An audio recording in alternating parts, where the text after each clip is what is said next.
Uhuru Kenyatta says the fight against corruption should not be politicized, adding that he will not be intimidated and every corrupt individual must face the full force of the law.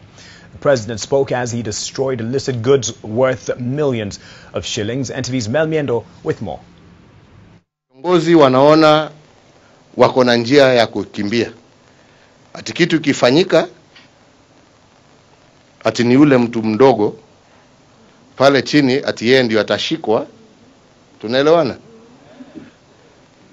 Wewe umepatiwa kazi na wananchi wa Kenya kusimamia kama ni bandari. Si ni kweli? Usifikiri wewe utakaa kwa ofisi yako ya MD ati useme ni ule ofisa pale chini. Kwani wewe kazi yako ilikuwa gani? Si ilikuwa kuangalia na kujua nini inaendelea pahali ambapo unakagua?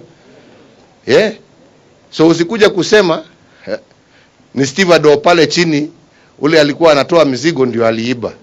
Kama aliiba, hata wewe umeiba. Wewe mdosi umeiba.